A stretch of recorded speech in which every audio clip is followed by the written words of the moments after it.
பத்திரிக்கை சுதந்திரத்தை ஸ்டாலின் நசுக்கிட்டார். பத்திரிகையாளரை குரல் வழிய நெரிச்சிட்டார். பத்திரிகையாளருடைய குரல் வழிய நெரிச்சிட்டார்.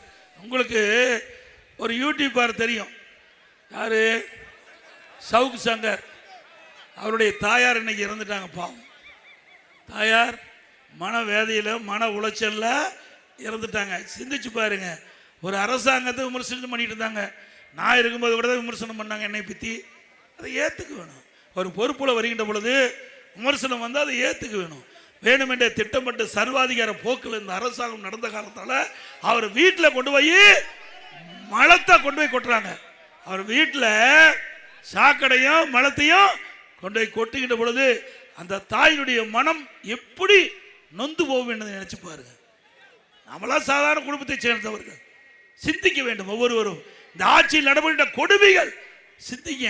அந்த கொடுமைக்கு சரியான பாடம் கொடுப்பீங்களா? இன்றைக்கு அந்த தாய் மன வேதனை பட்டு இன்றைக்கு இந்த மண்ணில இருந்து மறைந்து விட்டார்கள். இதற்கு காரணமானவர்கள் எதிர்காலத்தில் பதில் சொல்லியே ஆக வேண்டும். திமுக ஆட்சியில் பெண்கள் இளைஞர்கள் பாதுகாப்பாக இருக்க வேண்டும். ஏன்னா அண்மையில் உங்களுக்கு தெரியும், ஒரு 9-10 மாசத்துக்கு முந்தி உங்கள் கனவை சொல்லுங்கள், உங்கள் கனவை. பல பேர் என்ன, எங்களுடைய கனவை திமுக ஆட்சி போகணும், திமுக ஆட்சி அப்படின்னு பல பேர் சொன்னாங்க. பல பேர் இந்த ஆட்சியில் ஏதோ நல்லது நடக்குன்னு சொன்னாங்க. ஓரணியில் தமிழ்நாடு, அது ஓரணி இப்படி பேரை வச்சு உங்கள் வீடு வீடாக வந்து உங்களுடைய செல்ஃபோன் நம்பர், உங்களுடைய ஆதார் எண், உங்களுடைய டீட்டெயில் எல்லாம் தயார் பண்ணியிருக்காங்க. அப்படி தயார் பண்ணி இப்பொழுது அதை பயன்படுத்திட்டு இருக்கிறாங்க. நான் உடனே நீதிமன்றத்துக்கு போனோம். இது தவறு, இது தவறானது. ஒரு பெண்ணுடைய செல்போனை வாங்கி ஆதார் எண்ணை வாங்கி அப்படி விவரம் பூரா திரட்டிடலாம். இதனால பாதிப்பு ஏற்பட்டு விடும். அந்த செல்போன் இருக்கிற படங்கள் எல்லாம் எடுத்துடலாம், அது இருக்கிற செய்தியெல்லாம் எடுத்துடலாம். ஆக இது தவறு என்று நீதிமன்றம் போய் அதை தடை பண்ணணும். இன்னைக்கு என்ன நிலைக? இப்போ இந்த திமுக காரர் தில்லுமுள்ளு செஞ்சு இந்த அரசாங்கம் சார்பாக எடுக்கப்பட்டது பெண் என்ற அமைப்பு திமுகவுக்கு தேர்தல் வேலை பண்ணிட்டு இருக்காங்க. அவர்கிட்ட கூட ஒப்படைச்சிட்டாங்க. இப்போ பார்த்தீங்கன்னா அண்மையில் ஒவ்வொரு போனும் பெண்கள் போனுக்கு வருது. அதில் என்ன, உங்களுடைய திமுகவுக்கு வாக்களியுங்கள் அப்படின்னு வருது. நீங்க திமுகவுடைய ஆதரவாளர் அப்படின்னு வருது. இது எவ்வளவு பெரிய மோசடி! மக்கள் நம்பித்தானே நம்பர் சொன்னாங்க, அரசாங்கத்தை நம்பித்தானே. நான் உங்களுடைய விபரத்தெல்லாம் சொல்லி இருக்கிறீங்க. அரசாங்கம் தவறா பயன்படுத்தலாமா? எச்சரிக்கையா இருங்க. அது மட்டும் இல்ல, நீங்க போனை பண்றான், வீட்டில் இருக்கிறீங்களா இல்லையான்னு பாக்குறான். வீட்டில் இல்லாத போது வீட்டில் வந்து கொள்ளையடிச்சிட்டு போயிடறான். ஜாக்கிரதையா இருங்க பெண்கள், இளைஞர்கள், அதுவும் நம்முடைய மூத்த தாய்மாரெல்லாம் ஜாக்கிரதையா இருங்க. ஏன்னா இதுல அவ்வளவு பிரச்சனை இருக்குது. இன்னொன்னு சொல்லியிருக்கிறார், எடப்பாடி பழனிசாமி மறைந்த தலைவர்களை கொச்சைப்படுத்தி பேசுறாரு சொல்றார். நான் அப்படி எங்காச்சும் பேசியிருக்கிறேன்னா? இதே இந்த மாவட்டம், இந்த மாவட்டத்தில் மாநிலவை உறுப்பினர் திரு சிவா இருக்கிறார்ல, அவர் பெருந்தலைவர் காமராஜரை பற்றி எவ்வளவு கொச்சப்படுத்தி பேசினார். எல்லா பத்திரிகையிலும் வந்தது, ஊடகத்திலையும் வந்தது. பெருந்தலைவர் காமராஜ் அவர் வேற கட்சியா இருக்கலாம், ஆனா நாட்டு மக்கள் அனைத்து கட்சி தலைவர்களும் அவரை ஏற்றுக்கொண்ட தலைவர் பெருந்தலைவர் காமராஜர் அவர்கள். அவர் இருக்கின்ற காலகட்டத்தில் இந்த நாடு வளர்ச்சி பெறுவதற்கு பல்வேறு திட்டங்களை கொண்டு வந்து நடைமுறைப்படுத்திய ஒப்பற்ற தலைவர் பெருந்தலைவர் காமராஜர் அவர்கள். மாண்பு அம்மா இருக்கின்ற பொழுது அவருக்கு தனி மரியாதை கொடுப்பாங்க. அப்படிப்பட்ட தலைவரை திரு சிவா மாநிலவை உறுப்பினர் ஒன்றும் தெரியாதவரா? அந்த திமுகவுடைய ராஜ்யசபாவில் தலைவராக இருக்கிறார். எத்தனை ஆண்டு காலம் இருக்கிறார், எத்தனை ஆண்டு காலம் நாடாளுமன்ற இருக்கிறார். அவர் பெருந்தலைவரை பற்றி கொச்சியா பேசினாரு. கண்டிக்க முடிஞ்சுதான் இந்த ஸ்டாலினால? உனக்கு தில்லு திராணி இருந்தா இன்றைக்கு மக்களால் போற்றப்படுகின்ற பெருந்தலைவர் காமராஜ் அவர்களை இழிவாக பேசுகின்ற பொழுது கண்டிச்சிருக்கணும். கண்டிக்கல. இன்னொரு திமுக எம்எல்ஏ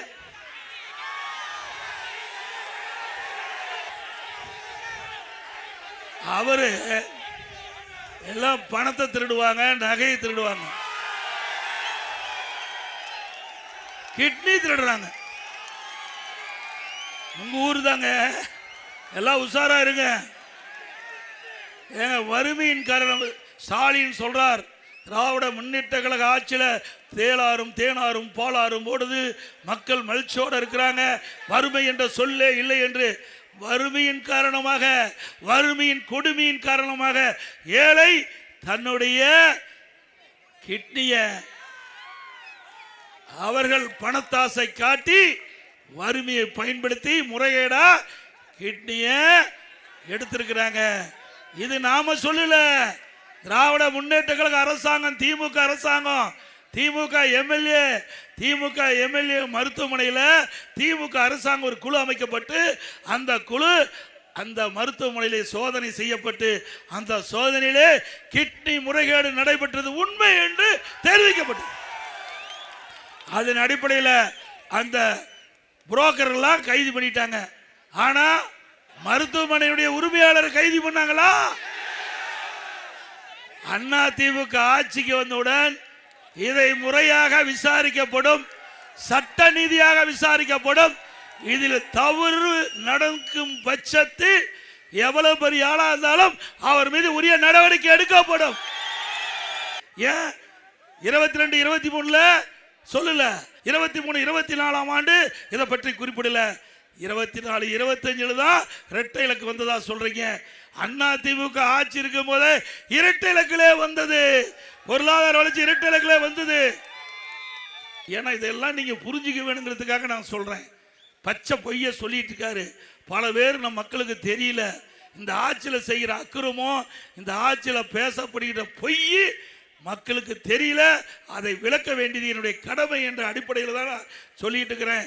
நல்லா இன்றைக்கு புரிந்த இந்த தொழில் வளர்ச்சி, இந்த பொருளாதார வளர்ச்சி என்பது வேளாண்மை, நீ செய்கிற விவசாயம், அதுதான் முதன்மை துறை.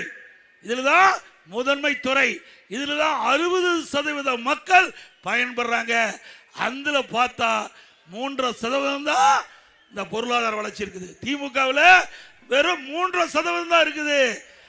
இங்க இருக்கிற அமைச்சர் பெரிய ஊழல் பண்ணியிருக்காரு. யாருன்னு உங்களுக்கு தெரியும்? நகர்ப்புற வளர்ச்சித்துறை, குடிநீர் வழங்கல் துறை. இந்த அமைச்சர் இந்த துறையில் முறைகேடு செய்யப்பட்டதாக அமலாக்கத்துறை ஆதாரத்தோடு கண்டுபிடிச்சு அவர் மீது வழக்கு பதிவு செய்ய வேண்டும் என்று தமிழ்நாட்டில் இருக்க சட்ட ஒழுங்கு டிஜிபிக்கு அறிக்கை தாக்கல் செஞ்சிருக்கிறாங்க. இதுவரை எஃப்ஐஆர் பதிவு செய்யல. 3 முறை அறிக்கை அனுப்பிச்சும் இதுவரைக்கும் பதிவு செய்யல. அண்ணா திமுக ஆட்சி வந்த உடனே சட்ட நீதியாக விசாரிக்கப்படும். இந்த விசாரணையில் தவறு இருக்கின்ற பட்சத்தில் நடவடிக்கை எடுக்கப்படும். ஒருத்தர் 10 ரூபா ஆளு, உங்களுக்கு நல்லா தெரியும், கேட்க வேண்டியதே இல்லை. 10 ரூபாய்னா நீங்களே ஆரம்பிச்சுக்கிறீங்க. இன்னைக்கு தமிழகத்தில் 6000 மதுக்கடை இருக்குது. 6000 மதுக்கடையில் ஒரு நாளைக்கு 1.5 கோடி பாட்டில் விற்குது. ஒரு பாட்டிலுக்கு 10 ரூபா அதிகமாக வாங்கினாங்க. அப்படி ஒரு நாளைக்கு 15 கோடி, மாசத்துக்கு 450 கோடி, வருஷத்துக்கு 5400 கோடி, 5 வருஷத்துல 24000 கோடி ஒரு பாட்டிலுக்கு 10 ரூபா அதிகம் வாங்கிய கொள்ளையை அடிச்சிருக்கிறாங்க. இப்படிப்பட்ட அரசாங்கம் மீண்டும் தொடர வேண்டுமா? இவ்வளவு கொள்ளையடிச்சு 453 நாள் ஜெயில் இருந்தாலும் எனக்கு பார்க்குறேன். எனக்கு கிடைச்ச தகவல், அவள் நாள் ஜெயில் விட்டு வெளியில் வந்த போது முதலமைச்சர் புகழ்றார். ஏதோ நாட்டுக்கு சுதந்திரம் வாங்கி தந்த மாதிரி. ஏன்னா கரெக்டா கப்பம் கட்டியிருக்கார். கரெக்டா கப்பம் கட்ட, இவருக்கு கப்பம் கட்டி அவருக்கு ஜெயிலுக்கு போனதான் மிச்சம். அவர் நெஞ்ச பொழுதுதான் மிச்சம். அவர் இங்க நிக்க முடியாது, போய் கோயம்புத்தூர் நிற்கிறாரு. எங்க கரூர்ல நிக்க முடியாது. ஆக இப்படிப்பட்டவரெல்லாம் மீண்டும் ஆட்சிக்கு வர வேணுமா? ஊழல் ஆட்சி தேவையா? அப்புறம் இன்னொன்னு சொல்லியிருக்கார். அது மட்டும் இல்லை, பேட்டி கேட்குறாங்க, அந்த எம்எல்ஏ பேட்டி கேட்குறாங்க, ஏங்க உங்களையெல்லாம் மருத்துவமனையில் சோதனையிட்டு கிட்னி முறைகேடு நடைபெற்றதா சொல்கிறாங்களா, அதுக்கு பதில் என்னன்னு சொல்கிறாங்க. இல்லைங்க, அதெல்லாம் இல்லைங்க, நாங்களாம் மருத்துவமனையில் ஆப்ரேஷன் பண்ணது உண்மைதான், எனக்கு கொஞ்சம் கொஞ்சம் தான் நிதி வாங்கினோம், அதெல்லாம் ஒன்றும் பெருசு இல்லை, இதில் பரவலாக பேசுகிறாங்களே என்ன. அவர் சொல்கிறாரு, நான் வச்சிருக்கிற கார் ரோல்ஸ் ராய்ஸ், அந்த கார் வாங்கினா 12 கோடி ரூபா ஆகும், இங்கே இருக்கு இந்த ஊரில் இருக்கிற கிட்னி எல்லாம் கழட்டினா தான் அந்த கார் வாங்க முடியும். அந்த ஊரில் இருக்கிற கிட்னிலாம் தயவு செய்து மணச்சநல்லூரில் போட்டிடுறாருங்க, எல்லா கிட்னியும் கழட்டி விடுவாங்க. உஷாரா இருங்க, அவரு கலட்ட ஆரம்பிச்சுட்டாரு. நீங்க உஷாரா இல்லைன்னா கிட்னி காணாம போயிடும். எவ்வளவு திமிர் இருந்தா இப்படிப்பட்ட பேச்சு சொல்லணும். ஒரு பொதுவாழ்வு வந்திருக்கிற ஒரு எம்எல்ஏ எப்படி மக்கள்கிட்ட பேசுறதுன்னு வேண்டாம், மக்களை எப்படி கொச்சப்படுத்தி பேசுறாரு பாருங்க.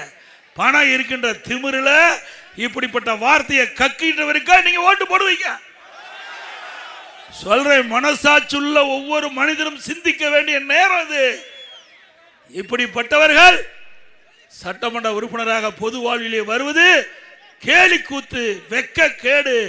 அவருக்கு நிக்கின்றா மணச்சநல்லூர் நிக்கிறாங்க, அவருக்கு டெபாசிட் செய்வீங்களா? அவருக்கு கொடுக்கின்ற தண்டனை சரியான தண்டனையா இருக்கணுங்க. ஒவ்வொரு மனிதனும் சிந்திக்க வேண்டும். வறுமையின் காரணமாக, அந்த வறுமை என்பது கொடுமை, கொடுமையிலும் கொடுமை வறுமை. அந்த சந்தர்ப்பத்தை பயன்படுத்தி கிட்னி முறைகேடில் ஈடுபட்டவர்களுக்கு இந்த தேர்தல் மூலமாக தக்க தண்டனையை மக்கள் வழங்க வேண்டும் என்று இருகரம் கூப்பி கேட்டுக்கிறேன். இங்க ராஜான்னு ஒருத்தர் இருக்கார், தொழில்துறை மந்திரி. அவர்கிட்ட நான் கேள்வி கேட்டேன். மக்கள் கேட்குறாங்க, நிறைய தொழிற்சாலை கொண்டாந்துட்டீங்க, அந்த தொழிற்சாலையுடைய நிலை என்ன? எத்தனை புரிந்துணர்வு ஒப்பந்தம் நடைமுறைக்கு வந்திருக்குது, எத்தனை தொழிற்சாலை ஆரம்பிச்சிருக்கிறீங்க, எவ்வளவு முதலீடு பண்ணியிருக்காங்க, ஒவ்வொரு தொழிற்சாலையுடைய நிலைமை என்ன, எத்தனை தொழிற்சாலை முடிஞ்சு பயன்பாட்டுக்கு வந்திருக்குது, எவ்வளவு பேருக்கு வேலை கிடைக்குன்னு சொன்னா வெள்ளை பேப்பரை காட்டுறாரு. இது ஒரு பிரதான எதிர்கட்சி தலைவர் மக்களுடைய பிரச்சனைய பேசுவது என்னுடைய கடமை தானே. அதுக்கு தானே நீங்க பிரதான எதிர்கட்சின்னு இருக்குது சட்டமன்றத்தில். என்னுடைய கடமையை தவறாத மக்கள் என்ன எண்ணுகின்றார்களோ அது என்னப்படி சட்டமன்றத்தில் தொழில்துறை மந்திரி கேட்டா வெள்ளை பேப்பரை காட்டுறாரு. உண்மைதான், ஒண்ணுமே செய்யல, வெள்ளை பேப்பர் தான் இருக்கும். காட்டுனது உண்மை, ஒண்ணுமே செய்யல. செஞ்ச போது செஞ்சா தானே காட்ட முடியும் என்னென்ன செஞ்சனு. ஆக அவர் உண்மையை ஒத்துக்கொண்டதுக்கு நன்றி. யாராவது திராவிட முன்னேற்ற கழகம் நடத்துகின்ற மருத்துவமனையில் போய் ஆபரேஷன் பண்ணி இருந்தா நீங்க போய் ஸ்கேன் பண்ணி பார்த்துக்குங்க, உள்ள உறுப்பு இருக்குதா இல்லையான்னு பார்த்துங்க. ஆமாங்க, ஏன்னா நாமக்கல்ல மாவட்டம் கொமராபாளையத்தில் ஒரு பெண்மணி உடல் சரியில்லா போச்சு. அங்கே போய் ஸ்கேன் பண்ணி பார்க்கும்போது அங்கே கல்லீரலை காணோம். அந்த அம்மா சொல்லுச்சு, இல்லை என்னை கஷ்டமாக இருந்து குடும்பம் நடத்துறதுக்கு நான் கிட்னி தான் எடுக்கணும்னு சொன்னாங்க, ஆனால் இப்போ கல்லீரலை காணான்னு சொல்கிறீங்களே என்னது. அப்படி இந்த திமுக மருத்துவமனைக்கு போனால் எது காணாமல் போகுமோ தெரியல, எல்லாம் போய் ஸ்கேன் பண்ணி பார்த்துக்கு. இனிமேல் திமுக காரர் நடத்துகிற மருத்துவமனைக்கு போயிடாதீங்க. போவீங்களா? அப்படியே போயிருந்தாலும் உற்றார் உறவினர் நண்பர் யாராவது இருந்தா போய் நம்ம அண்ணா திமுக கட்சி, நம்ம அண்ணா திமுக நடத்துகின்ற மருத்துவமனைக்கு போங்க. இல்லது நடுநிலையா இருக்கிற மருத்துவர்கிட்ட போய் ஸ்கேன் பண்ணி நம்ம உடம்புக்குள்ள இருக்கிற உறுப்புலாம் பத்திரமா இருக்குதான்னு பாருங்க தயவு செய்து.